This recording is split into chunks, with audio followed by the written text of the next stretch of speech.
마태복음에서 보여주는 예수님의 족보에는 다른 족보에서 볼 수 없는 특이점이 있습니다.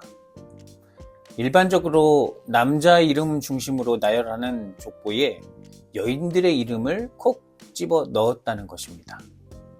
게다가 그들은 대를 잇기 위해 시아버지를 통해 아들을 낳은 다말, 이방인이자 기생이었던 라합, 오늘 본문에 등장하는 이방인 룻, 그리고 다윗이 충직한 용사인 우리아에게서 빼앗은 밧세바입니다.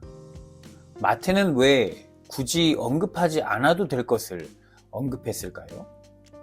오늘 본문은 그 중에 룻에 관한 이야기입니다. 룻의 이야기는 시어머니인 나오미로부터 시작됩니다. 나오미는 유다 지방에 흉년이 들자 남편과 함께 두 아들을 데리고 모압 땅으로 이주를 합니다. 다른 나라에서 적응하기란 쉬운 일이 아닙니다. 언어의 장벽과 음식, 또 외부인을 경계하는 본토 사람들의 차별은 가장 견디기 어려운 일입니다. 그런데 얼마 후 남편인 엘리멜렉이 죽습니다. 나오미가 유일하게 의지하던 큰 기둥이 무너졌습니다. 이방 땅에서 과부가 두 아들을 키우는 일은 상상할 수 없을 만큼 힘들었을 것입니다. 그래도 나오미는 두 아들과 함께 어려운 현실을 이겨나갔고 후에 두 아들은 모압 여인들과 결혼도 하게 됩니다. 그렇게 10여 년이 지났을 때 또 한 번의 불행이 찾아옵니다. 두 아들마저 다 죽게 된 것이죠. 재앙은 하나님이 내리신 벌이라는 당시 사상을 따라 나오미는 여호와의 손이 나를 치셨으므로 라고 말하며 자기 삶을 비관합니다. 마침 고향에 가뭄이 그치고 풍년이 왔다는 소식을 들었고 나오미는 고향으로 돌아가기로 마음을 먹었습니다. 고향으로 떠날 채비를 하고 두 며느리와 함께 나섰던 나오미는 길을 가는 중에 두 며느리에게 각자의 친정으로 돌아갈 것을 제안합니다. 모압 여인인 두 며느리가 베들레헴으로 들어가면 이제 그들이 이방인이 됩니다. 나오미는 과부가 이방 땅에서 살아가는 것이 얼마나 힘든 일인지 경험했고 이스라엘 사람들이 이방인을 얼마나 싫어하는지를 잘 알고 있었기 때문입니다. 며느리들은 끝까지 따라가겠다고 하지만 나오미는 거듭 설득을 합니다. 전통을 따라 여인이 사별하여 과부가 되면 다른 형제가 그 아내를 취할 수도 있었습니다만 두 아들이 모두 죽었으니 그럴 수도 없습니다. 나오미는 내가 아들을 낳을 수 없을 만큼 늙었고 낳는다 하더라도 그가 자랄 때까지 기다릴 것이냐며 말합니다. 나오미는 어려운 상황에 빠진 자신의 신세를 며느리들에게 물려줄 수 없었습니다. 그들은 그 자리에서 소리 높여 울었다고 합니다. 나오미의 말과 끝까지 따라가겠다고 붙잡는 며느리들의 행동을 보면 어려운 상황 가운데서도 그들이 얼마나 큰 신뢰를 쌓아왔는지가 보입니다. 두 며느리 중에 큰 며느리인 오르바는 어머니의 말이 일리가 있다고 생각하고 친정으로 발길을 돌립니다. 어머니에게도 자신에게도 그것이 나은 선택이라고 생각했을 겁니다. 그러나 룻은 끝까지 어머니를 따르겠다고 합니다. 그의 말을 한번 들어볼까요? 16, 17절 룻이 이르되 내게 어머니를 떠나며 어머니를 따르지 말고 돌아가라 강권하지 마옵소서. 어머니께서 가시는 곳에 나도 가고 어머니께서 머무시는 곳에서 나도 머물겠나이다. 어머니의 백성이 나의 백성이 되고 어머니의 하나님이 나의 하나님이 되시리니 어머니께서 죽으시는 곳에서 나도 죽어 거기 묻힐 것이라. 만일 내가 죽는 일 외에 어머니를 떠나면 여호와께서 내게 벌을 내리시고 더 내리시기를 원하나이다 하는지라. 우리 주변에 이런 사람이 있다면 우리는 이렇게 말할 겁니다. 현실은 냉혹하다. 굳이 그렇게까지 할 필요 있냐? 뭘 몰라서 그런다라는 말로 냉소하겠죠. 룻이 뭘 몰라서 그런 선택을 한 것이 아닙니다. 과부의 삶은 외롭기만 할 뿐만 아니라 주변 사람들의 선입견과 무례함을 끝없이 견뎌내야 한다는 것은 누구나 아는 사실이었습니다. 게다가 나오미를 따라 들어가는 곳은 이스라엘입니다. 선민의식으로 똘똘 뭉쳐진 율법의 나라. 이방인과의 접촉 자체를 더럽다고 생각하는 나라로 들어간다는 것은 생각 이상의 차별과 부당함을 온몸으로 받아들이는 일이었습니다. 그런데도 룻은 끝까지 어머니와 함께 가겠다며 이스라엘 사람들이 사용하는 저주의 맹세, 여호와께서 내게 벌을 내리시고 더 내리시기를 원하나이다의 관용구까지 사용하며 자신의 의지를 보여줍니다. 여기서 나오미는 룻의 진심을 보았고 더는 말리지 않았습니다. 룻은 왜 이런 어리석어 보이는 선택을 한 걸까요? 사람들은 보통 안전하고 성공이 보장된 길을 찾아갑니다. 나오미와 함께 한다면 외로움과 고난, 멸시받는 삶이 확정됩니다. 그런데도 룻은 어머니의 하나님이 나의 하나님이기 때문에 끝까지 따라가겠다고 했습니다. 룻은 오랫동안 이방 땅에서 과부가 되었음에도 아들들을 잃었음에도 하나님께서 나를 치셨다고 생각했음에도 하나님을 배신하지 않는 나오미를 보았습니다. 나오미는 어려운 삶 속에서도 아들들을 사랑했고 이방인 며느리들도 똑같이 사랑했습니다. 하나님이 함께 하심을 알고 그에게서 깊은 사랑을 받고 있다고 느꼈기에 그런 힘이 샘솟았습니다. 룻은 하나님을 의지하는 나오미를 보며 이런 하나님을 섬기는 나라라면 고향이 아니어도 오히려 고향에 있는 폭력적인 신들을 섬기는 사람들 속에 있는 것보다 낫겠다고 생각한 것입니다.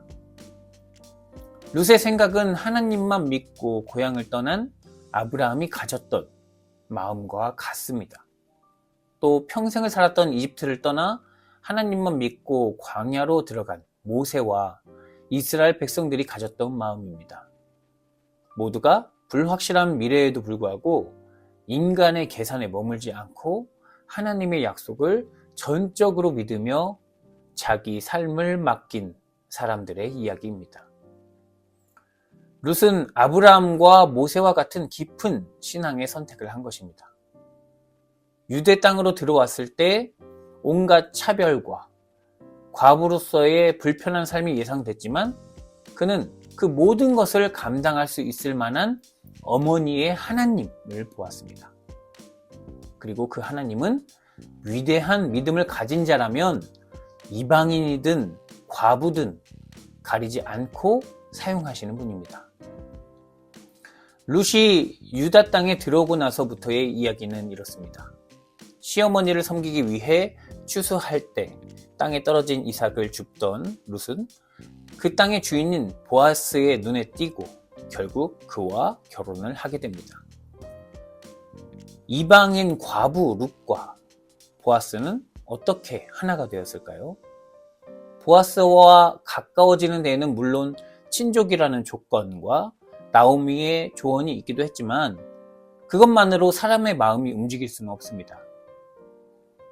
하나님의 역사는 우리가 예상하지 못하는 방식으로 전개되기도 하고 이미 오래전부터 준비되기도 합니다.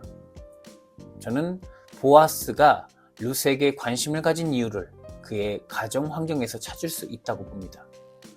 보아스의 어머니가 누군지 아시나요? 라합입니다.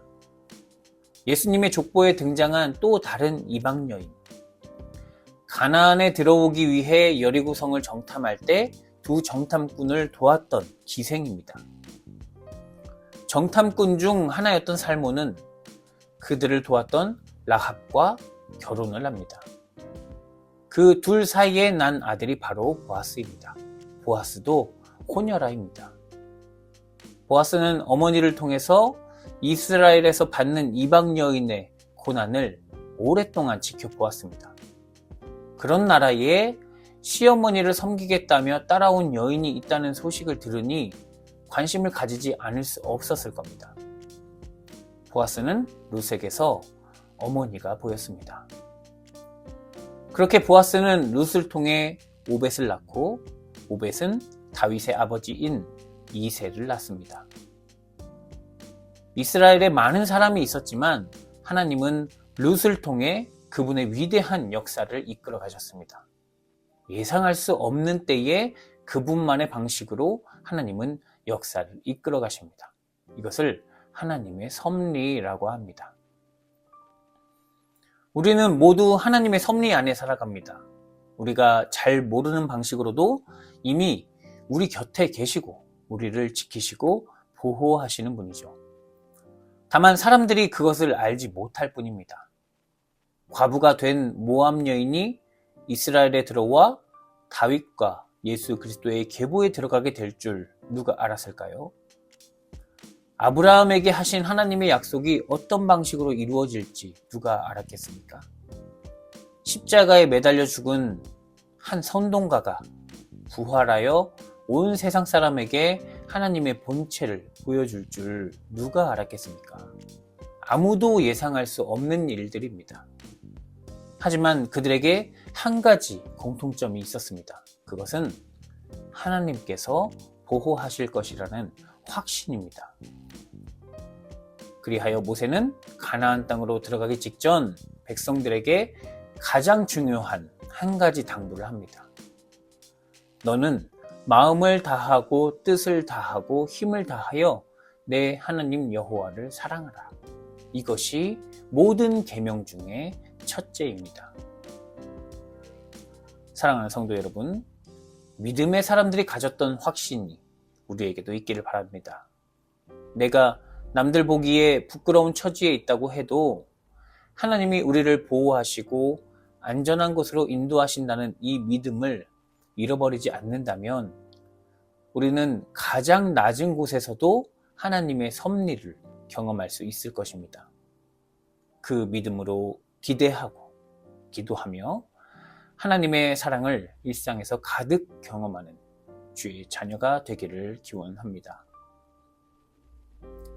생명의 주님, 주님께서는 우리가 볼 수 없는 곳에서 알 수 없는 방식으로 늘 함께 하시고 우리의 앞날을 인도하시며 우리의 생명을 보호해 주시는 줄 믿습니다. 우리가 고단한 현실 속에서도 주님을 믿고 의지할 때 하나님의 사랑과 자비를 경험하게 하시고 그 사랑으로 내 이웃을 내 자신과 같이 사랑하라 말씀하신 주님의 명령을 지혜롭게 이루어가는 우리가 되게 하시옵소서. 예수 그리스도의 이름으로 기도드립니다. 아멘.